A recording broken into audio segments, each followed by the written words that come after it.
जहां आप सुख की कामना करोगे निश्चित रूप से वहां आपको दुख मिलेगा, और जहां सुख मिलना है वहां हम लोग जा नहीं रहे हैं। हम मकान के लिए लड़ रहे हैं, हम जमीन के लिए लड़ रहे हैं, हम पेंशन के लिए लड़ रहे हैं महाराज, हम नौकरी के लिए केस लड़ रहे हैं। पर जिसलिए हमारा जन्म हुआ है उसके लिए तो हम लड़ नहीं रहे महाराज। हम कहते ये मकान हमारा है, ये गाड़ी हमारी है, यदि किसी ने थोड़ा दबा लिया हम केस लगा देते हैं, बोले हम जीत के रहें तो कुछ हो जाए। इसकी चिंता है तुम्हें जो यहीं धरा रह जाना है। अरे तुम्हारे इतने वर्ष बर्बाद तुमने कर दिए केस में, ये द्वारा नहीं मिलेंगे। एक एक दिन हमारा व्यर्थ जा रहा है महाराज बिना भगवान के भजन। मैं तो ये तक कहता हूं कि एक मिनट व्यर्थ नहीं जाना चाहिए बिना भगवान के नाम के, क्योंकि जीवन का सार भगवान है केवल, ये संसार नहीं है। ये क्या है? माया। एक हाथ में भगवान है, एक में माया है। पर आज का व्यक्ति माया चाहता है, माया पति को नहीं चाहता है।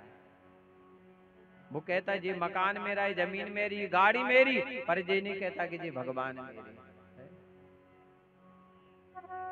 बोले गोविंद भगवान की।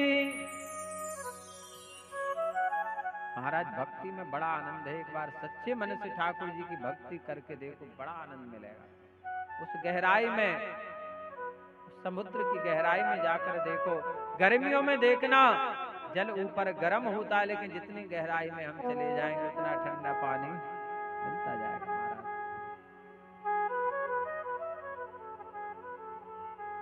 भक्ति के मार्ग बड़े कठिन हैं। सुखदेव महाराज वन की ओर चले गए, पिताजी वापस लौटकर आ गए और सुखदेव महाराज भगवान का भजन करने लगे। अब प्रभु कृपा करूं यही भांति, अब प्रभु कृपा करूं यही भांति, सब तजी भजन करो दिन राती, सब तजी भजन करो दिन राती, अब प्रभु कृपा करो यही भांति, अब प्रभु कृपा करो यही विधि होई नाथ हित मोरा, यही विधि होई नाथ हित मोरा, करहूं सुबेग नाथ में तोरा, करहूं सुबेग नाथ में तोरा। जुगल किशोर भगवान से हाथ जोड़ कर ही मांगना भगवान, कुछ भी चाहिए। हे जुगल किशोर सरकार, इतनी कृपा करो बस इस जुआ पर आपका नाम आए। जो भी दिखे तो बस आप दिखे मुझे चारों तरफ। जब नेत्र बंद करूं तो आप दिखें, और जब नेत्र खोलूं तो आप दिखें। हे जुगल किशोर सरकार, हे ठाकुर जी ऐसी कृपा करना दिन रात इस जुआ पर आपका नाम आए। क्योंकि महाराज जब उस भक्ति में डूबोगे, गहराई में जाओगे, तब आपको भगवान मिलेंगे महाराज। सुखदेव महाराज भगवान का भजन करने लगे। ना माँ की चिंता, ना उन्हें तो एक शरीर चाहिए था अच्छा माता पिता के, जहां जन्म मिल जाए। क्योंकि जो अच्छे संत होते हैं, पुण्य आत्मा होते, वो एक शरीर ढूंढते हैं कि कहां जन्म ले, एक भूमि ढूंढते हैं महाराज। व्यास जी महाराज वापस लौटकर आ जाते हैं। केवल एक श्लोक में सुखदेव महाराज का जन्म का है, पर मैंने आपको विस्तार से सुनाया है। ये जो भागवत है महाराज अत्यंत गोपनीय है। यस्वानुभावमखिलं श्रुतिसार में मध्यात्म दीप मति तितिर्सतां तमोन्धम संसारिणं करुणाय पुराण गुह्यं तं व्यास सोनं मुपयामि गुरुं मुनीनां। महाराज समस्त वेदों का सार है भागवत, निगम कल्प तरुण, जो अच्छी अच्छी कथाएं महाराज 18 पुराणों में उन कथाओं को लेकर एक जगह समाहित किया गया महाराज श्रीमद् भागवत में। भगवत स्वरूप का अनुभव कराती महाराज। आप देखना जब तक आप कथा में बैठे रहोगे आपके मन में एक ही भाव है, तो बस ठाकुर जी का भजन करना, अच्छी पूजा करनी है ठाकुर जी। और जैसे पांडाल के बाहर निकले और संसार की माया द्वारे में खड़ी, बोले धरा पर देख रहे हम तुम्हें कितनी भक्ति कर रहे हो, चारों तरफ से घेर लेती महाराज। ज्यों के माया मरी ना मैं मरा, मर मर गया शरीर, आशा तृष्णा ना मरी, कह गए दास कबीर। एक व्यक्ति का दिमाग खराब हो गया, वो गया और रेल की पटरी पे लेट गया मरने के लिए। एक वृद्ध जा बोले क्यों भैया इस पटरी पे क्यों लेट गए? बोले मरने के लिए, बहुत दुखी हो गए, परेशान। बोले मरने के लिए? बोले हाँ। बोले हाँ जल्दी मर जाएंगे पटरी पर। बोले पोटली में क्या बांधे हो? बोले रोटी। बोले जब मरने के लिए आए तो रोटी क्यों बांधे हो? बोले ट्रेन लेट हो गई तो भूखन मर जाएंगे क्या? ये माया है महाराज। भगवान ने बहुत खतरनाक बीमारी बना दी, भूख।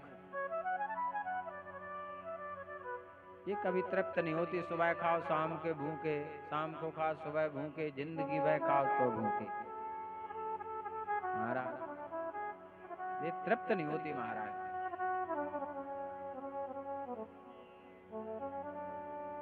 आगे चल करके नारायण को नमस्कार किया, सुखदेव महाराज को नमस्कार किया, सरस्वती को नमस्कार किया, व्यास जी को नमस्कार किया। नारायणम नमस्कृत्य नरम चैव नरोत्तमं देवी सरस्वती व्यासम ततो जय मुदीरे। सूत जी महाराज ने आगे वो कहते हैं कि मनुष्य के लिए सर्वश्रेष्ठ धर्म वही है जिससे भगवान श्री कृष्ण की हमें प्राप्ति हो जाए। भगवान कन्हैया के निमित्त हमें साधन करना चाहिए कि ऐसा क्या किया जाए कि जिसमें हमें कन्हैया मिल जाए। तो महाराज सबसे बढ़िया एक साधन है, सरल बन जाओ। क्या बन जाओ? सरल। सरलता जिस दिन आपके अंदर आ जाएगी। एक भगवान का परम भक्त था, बड़ा सीधा था, ना पढ़ा लिखा था पर सीधा था, नाम लेता था बस। 4 भाई थे महाराज, अच्छा मोटा ताजा था। देखो मोटा ताजा वही होता है जिसे कोई टेंशन ना हो। और घर में जितने पूरे घर वाले खाते थे वो अकेली खाता था और कुछ करता नहीं था। एक कुकर चावल अकेली खा जाए। महाराज एक दिन भोजन कर रहा था और कहता जा रहा था, दाने दाने पे लिखा है खाने वाले का नाम। उसके बड़े भाई को गुस्सा आया, बोले जी कह दे बोरे बोरे पे लिखा है मेरा नाम। घर वालों को बड़ा गुस्सा है, बोले करता धरता कुछ नहीं है और खाता बहुत है, अरे कुछ काम करो। वो कहता हमसे कुछ होता ही नहीं है।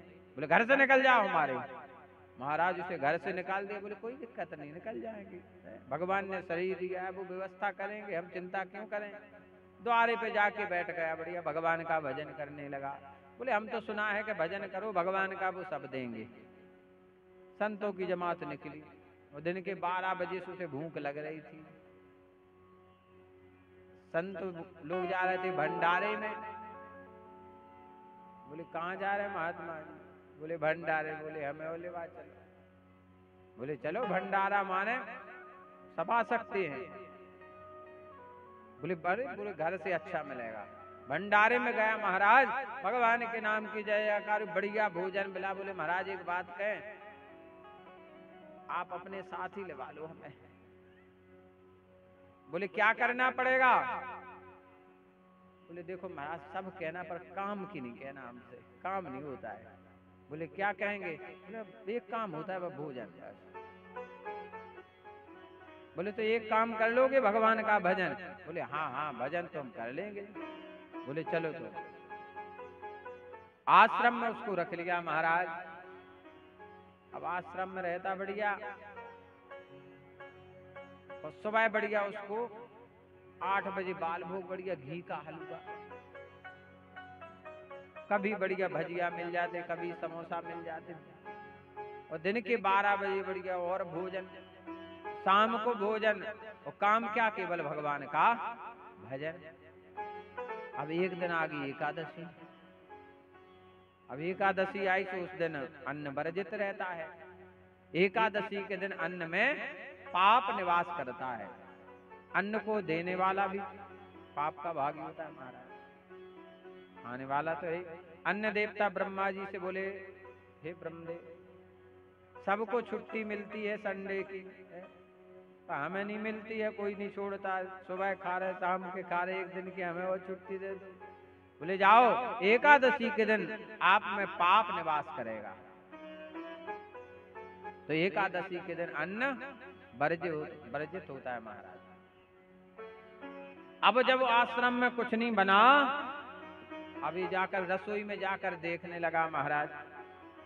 पर आज के लोग क्या कहते हैं? वो रसोई नहीं कहते, क्या कहते हैं? किचन। और किचन का अर्थ क्या होता है कि जहाँ किच किच हो, लड़ाई झगड़ा हो, उसको कहते किचन।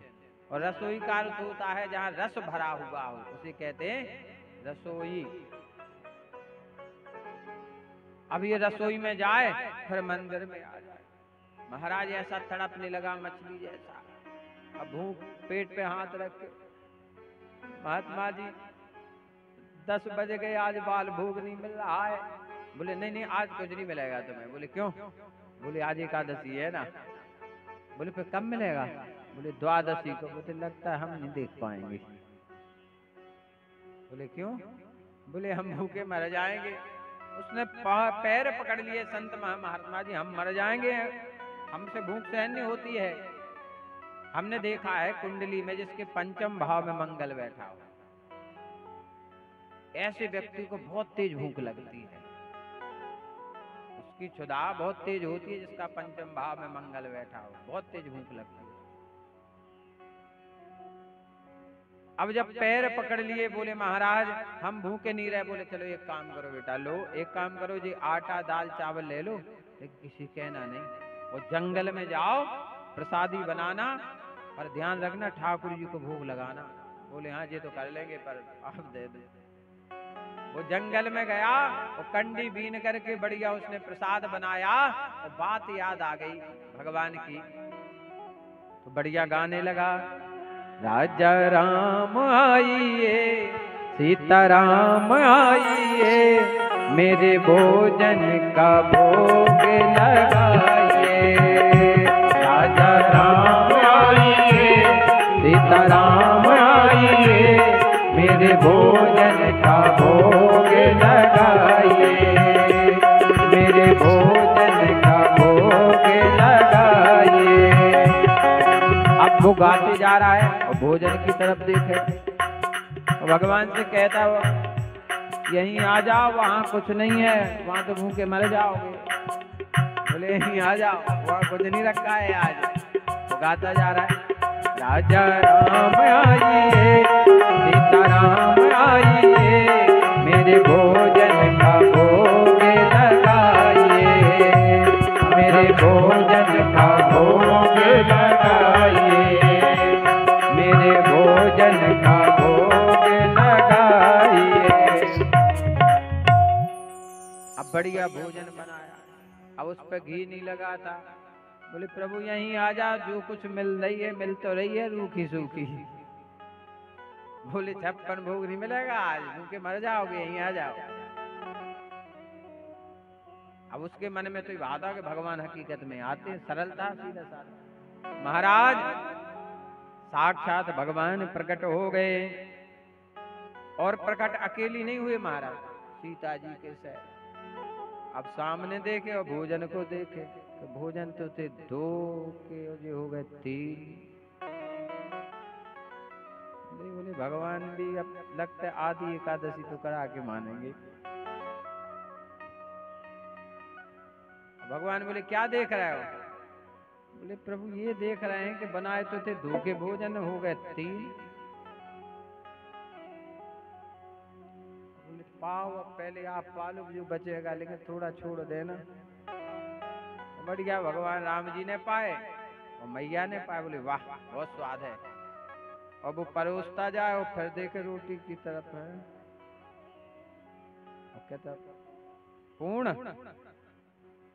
अब तो हो गया, अब 2 रोटी बची।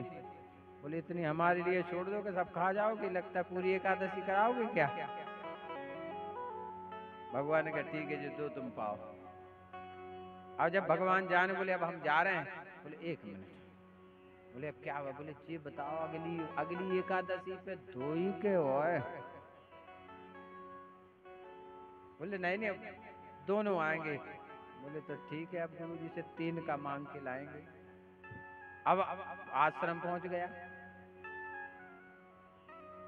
गुरु जी को प्रणाम किया, बढ़िया फिर भजन करने लगा। अब अगले पक्ष की एकादशी फिर आई, फिर पहुंचा गुरु जी के पास, पांव दाबने, गुरु जी आज एकादशी है। बोले हाँ हाँ पता है एकादशी। बोले तो हम तो जंगल जाएंगे। बोले हाँ हाँ चलो ठीक है। आटा दाल चावल दी। बोले 2 नहीं गुरु जी 3। बोले क्यों? बोले वो जोड़ी से आ गए थे। बोले अच्छा। और गुरु जी ने बोले लगता है इसका पेट नहीं भरा, गुरु से झूठ बोल रहा है। अब 3 का दे दिया महाराज। अब जंगल में जैसे पहुंचा महाराज और फिर से उसने भोजन बनाया और भगवान को बुलाने लगा, राजा राम आइए, सीता राम आइए। जैसे जंगल में जब उसने पुकार की, महाराज राम बाम दिसि जानकी लखन दाहिनियो। महाराज राम जी प्रकट, माँ जानकी जी प्रकट और साथ में लक्ष्मण जी। बोले हमने सुना था इंसान झूठ बोलते हैं, अब तो भगवान भी बोल रहे थे 2 ही आएंगे, अब ये 3। लेकिन मैचिंग नहीं कर रही, जी गोरे और जी काले। भगवान बोले प्रभु जी कौन है? बोले भाई है। बोले हो ही नहीं सकता है। बोले आप सांवरे हैं जी गोरे हैं? बोले नहीं अपने भाई। हाँ भगवान फिर आपने झूठ बोला, आप बोल रहे थे हम दोनों आएंगे, अब 3 आ गए हो। लगता है कि आप एकादशी करा के ही मानोगे हमारी। ठीक है अब पालो। वैसे तो इच्छा थी कि नहीं दे, लेकिन आप तीनों बहुत सुंदर लग रहे हैं, इसलिए मन नहीं मान रहा है कि आपको भूखा जाने। बढ़िया पाया। भगवान जाने लगे। बोले प्रभु आज सत्य बोलना बिल्कुल कि 3 ही आओगे के और? भगवान बोले नहीं नहीं अब हम 3 ही आएंगे। ठीक है। आश्रम पे आया महाराज, आगे चलकर फिर एकादशी आई। सुबह गुरु जी के पहुंचा। गुरु जी बोले हाँ हाँ क्या बात है? बोले एकादशी है आज। बोले एकादशी पता है? बोले गुरु जी भूख लग रही है। अब बढ़िया आटा दाल चावल। बोले गुरु जी थोड़ा बढ़ा के दे दीजिए, अब तो 3 थे। गुरु जी बोले ऐसा तो नहीं कि जंगल में जाके बेच देता हो।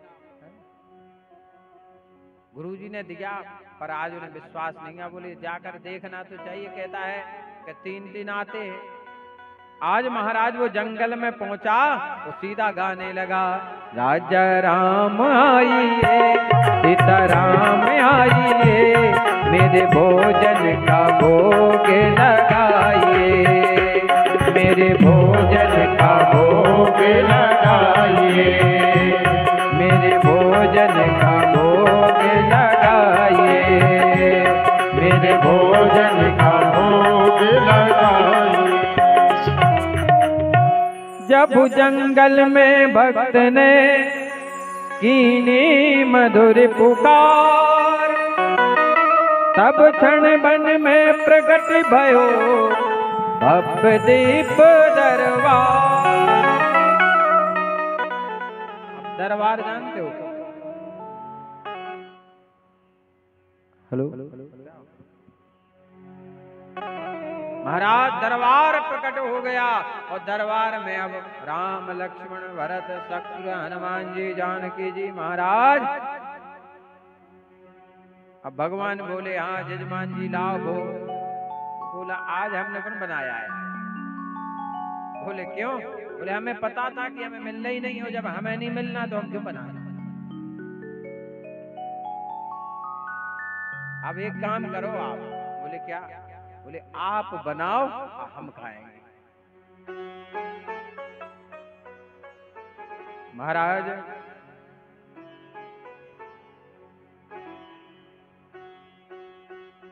अब स्वयं भगवान बनाने लगे। माँ जानकी जी, हनुमान जी महाराज, लिखा है श्री भरत जी भंडारे बनाने लगे, श्री भरत जी भंडारे बनाने लगे। चुन के लकड़ी लखन जी लाने लगे, चुन के लकड़ी लखन जी लाने लगे। भरत जी भंडारे बनाने लगे, भरत जी भंडारे बनाने लगे। पहुँचते पूंछ से अंजनी चौका को और हाथों से पोता लगाने लगे।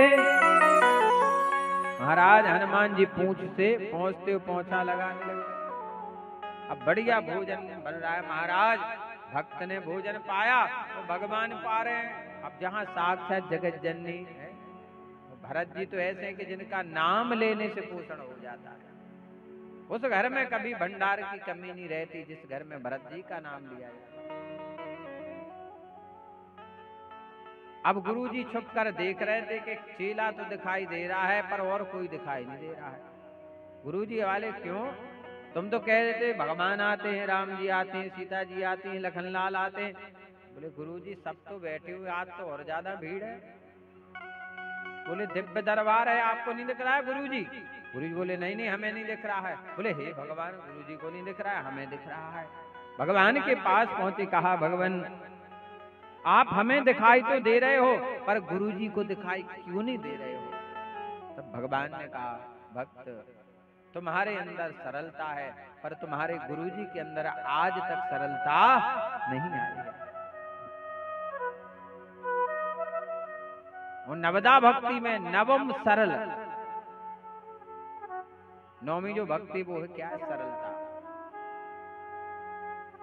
कहा आपके गुरुजी ने भजन किया, तप किया है, साधना की है पर आज तक उनके जीवन में सरलता नहीं आई है, इसलिए मैं उन्हें दिखाई नहीं दे रहा हूं। जाओ गुरुजी से कह दो। जैसे जाकर गुरुजी से कहा, गुरुजी भगवान कह रहे हैं कि आप सरल नहीं हैं, आपके अंदर सरलता नहीं, इसलिए भगवान आपको नहीं। गुरुजी की आंखों में आंसू आ गए। धन्य भक्तराज, तुम्हें भगवान दिख रहे हैं पर हमें भगवान दिखाई नहीं दे रहे। बोले गोविंद भगवान की। आज गुरुजी ने अपने चेला से कहा जाओ तुम भगवान से प्रार्थना करो कि जैसे मुझे दिख रहे हैं मेरे गुरुजी को भी एक बार दिख जाए। और जैसे शिष्य ने जाकर भगवान से कहा कि भगवान एक बार गुरुजी को दिख जाए, अब वो सरल बन के रहेंगे। और जैसे कहा वो दिव्य दरबार दिखने लगा गुरुदेव भगवान। बोले गोविंद भगवान की। गुरु गोविंद दो खड़े काके लाग्यो पाए, बलहारी गुरु आपकी जिन गोविंद दियो बता। महाराज सुखदेव महाराज भजन में लीन है, भगवान का भजन कर रहे हैं जंगल में रह करके। ना तो नामकरण संस्कार हुआ है, ना यज्ञोपवीत संस्कार हुआ है। शास्त्रों में लिखा हुआ है महाराज कि 8 वर्ष में ब्राह्मण का यज्ञोपवीत संस्कार हो जाना चाहिए, क्षत्रिय का 10 वर्ष में, वैश्य का 12 वर्ष में यज्ञोपवीत हो जाना चाहिए। पर सुखदेव महाराज इस संसार से परे थे महाराज, भगवान का भजन करने लगे, बैठ गए समाधि में और गोविंद का भजन करते महाराज। और ज्ञान वैराग्य कब आता है? जब आप भक्ति करोगे, क्योंकि भक्ति के पुत्र कौन हैं? ज्ञान और वैराग्य। बिना भक्ति की हुए आपके अंदर वैराग, वो ज्ञान नहीं आ सकता है महाराज।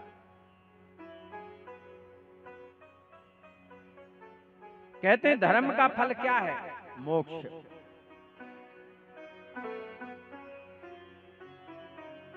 भोग विलास से इंद्रियां को तृप्त होती हैं महाराज, पर भगवान की भक्ति करने से भगवान प्राप्त होते हैं।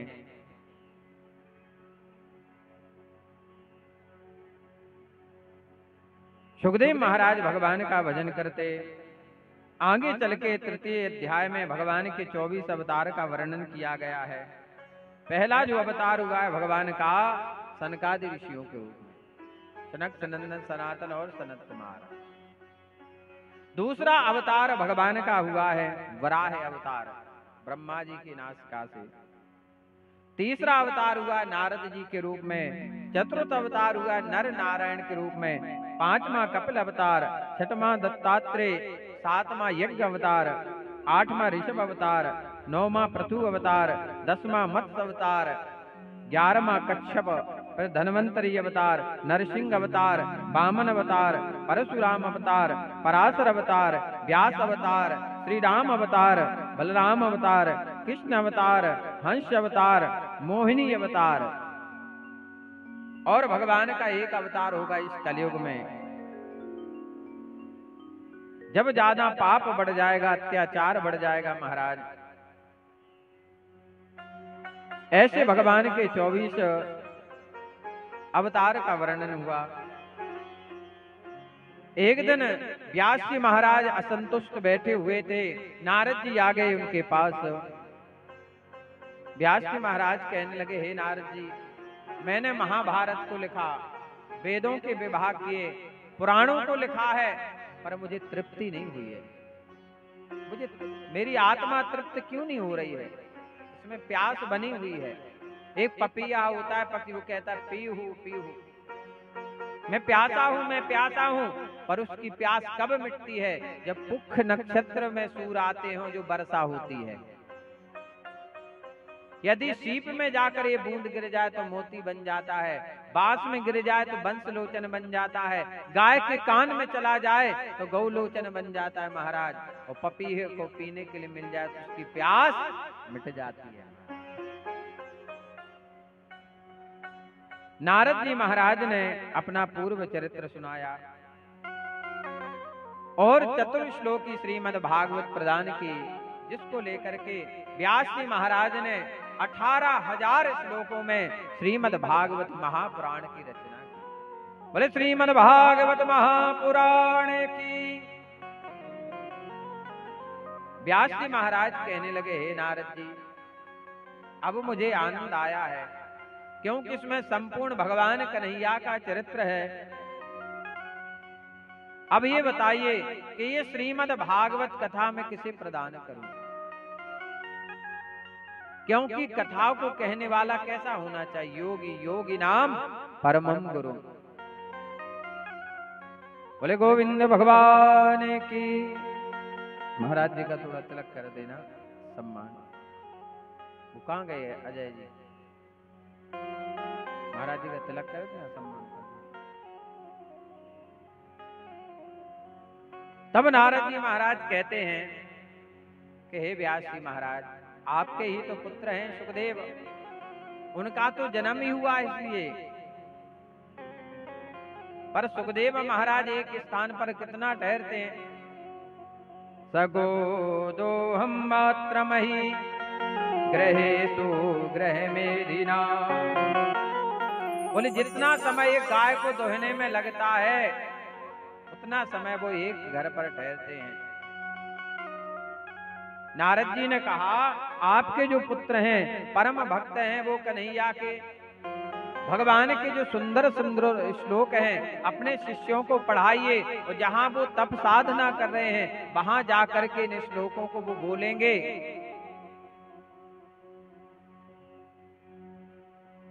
व्यास जी महाराज के शिष्य जाकर के श्लोकों को बोलने लगे, जहां सुखदेव महाराज भजन कर रहे थे। बरहा पीडम नट बर बपो कर्णयो कर्णिकारम बिभ्रतवासा कनक कपिशं वैजयन्ती च माला रन्ध्राण वेणोरधर सुधया पूरयन् गोपविन्दैर् वृन्दारण्यं शपदरमणं प्राविशत गीत कीर्ति। इस श्लोक में भगवान के श्रृंगार का वर्णन किया गया है। आप लोग श्रृंगार करते कैसे? सोने से। पर भगवान को सबसे ज्यादा कौन सा फूल पसंद है? बताओ आप लोग, कन्हैया को कौन सा फूल पसंद है? आप लोगों ने कई बार कथा सुनी, बता सकता है कोई? है कम से कम भगवान को क्या क्या प्रिय है, होना चाहिए? कनक कपिशम, कनेर का जो फूल होता है वो भगवान को बहुत पसंद है। कनेर के फूल भगवान कानों में लगा दे। कनक कपिशम। माला किसकी है? गले में बैजंती माला, हीरे मोती की नहीं माला। कौन सी माला है? बैजंती। अधर सुधया, अधरों पर वेणु वादन कर रहे हैं भगवान। और सिर पर धारण कौन सा पंख है? मोर पंख। भगवान ने मोर पंख धारण क्यों किया? क्योंकि जो मोर होता है ये कामिनी होता है महाराज। जो मोरनी होती है वो वर्षा ऋतु का इंतजार करती है कि वर्षा ऋतु कब आए। और जब मोर नाचेगा तो वह नाचता है तो उसकी आंख से आंसू निकलते हैं और मोरनी उस आंसू को पीते फिर उसके गर्भ आता है। दूसरी कथा आती है कि एक बार कन्हैया पहुंचे बरसाना और राधा रानी से बोले हमारे साथ नृत्य करो। राधा रानी ने कहा पहले आप मेरे मोर के साथ नाच के दिखाओ, यदि इससे जीत जाओगे तो हम नाचेंगे। और मोर के साथ भगवान मयूर नृत्य करने लगे। जब भगवान नाचने लगे मोर हारने लगा। भगवान ने विचार किया ये मोर तो राधा रानी का सेवक है, यदि ये हार गया तो आज मोर की हार नहीं होगी, आज हार होगी मेरी राधा रानी की। और स्वयं भगवान हार गए महाराज। और नाचता है जब मोर तो मोर के पंख गिरते हैं। तो भगवान ने उस मोर पंख को उठा करके धारण कर लिया कि ये मेरी राधा रानी की जीत है।